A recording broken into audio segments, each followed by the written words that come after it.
Ayan, so ngayon, ayan kung makikita nyo, ito yung every night kong ginagawa bago ako matulog.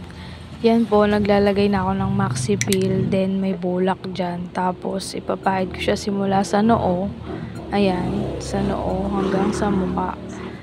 Ayan, pabalik-balik lang siya hanggang mawala yung mga dumi sa mukha ko maghapon. Ayan, ganyan po yung every night routine ko bago ako matulog. Ginagawa ko po talaga siya. Kasi para po fresh pagising. Tsaka maganda pa rin yung face, pambata, alam nyo na. Tapos, ayan, ang tagal ko na po itong ginagawa sa mukha ko. At, ayun, nawawala naman yung mga, mga bumbrum-bumbum, mga tigiding-tigiding. Yung mga tigyawat natter ever. Nakakawala siya ng ganun. Tsaka nakakaputi na mukha, nakakapula, ganun. Basta fresh ang feeling. Tapos ayan, hanggang leeg syempre kailangan nating linisin. Hindi naman pwedeng yung mukha lang natin yung maputi, di para naman tayo nakamaskara nun. 'Di ba? Kaya ganun, ganyan din kailangan din nating pahiran pati leeg, balikat para pantay, 'di ba?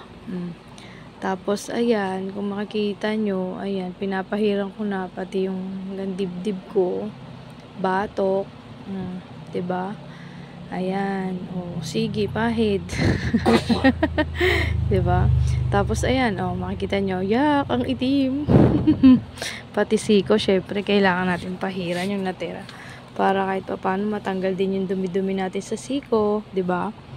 Tapos ayan, tapos na. At ito naman, magpapahid tayo ng Mena. Yan yung Mena. Yan yung parang cream na ginagamit ko sa mukha after ko magpahid ng Maxi Pill. Yan yung parang nagpapaputi talaga. Medyo makati lang siya, konti, pero tiis ganda, syempre. Pero pag natutulog ka naman na, hindi mo na makakamot yan eh. Kasi hindi mo nakakamutin yung mukha mo. Matutulog ka na nga, diba? Healer. Tapos, ayan, nagpahid na rin ako, syempre, mula noo, pisngi. Yan, pisngi.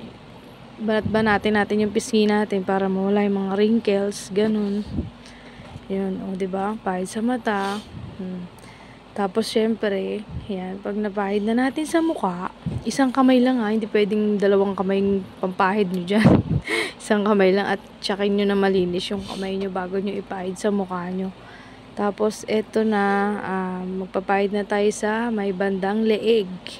Ayan, papahid na rin ako sa may bandang leeg after ng mukha ko. Ayan. Diba? Hindi pa ako tapos sa mukha. Ayan, sa leeg na. Yan, pahid-pahid. Sige, pahid para pantay. Sana pumantay talaga. Hindi lang mukha yung maputi. Kasi minsan naiiwan talaga yung mukha lang talaga yung pumuputi, day. Yung leeg natin, hindi namumuti. Ayan, tapos magpapahid ako ng lip tint ko. Syempre, yan yung customized lip tint na ginagamit ko lagi. Matamis siya, maganda, mabango.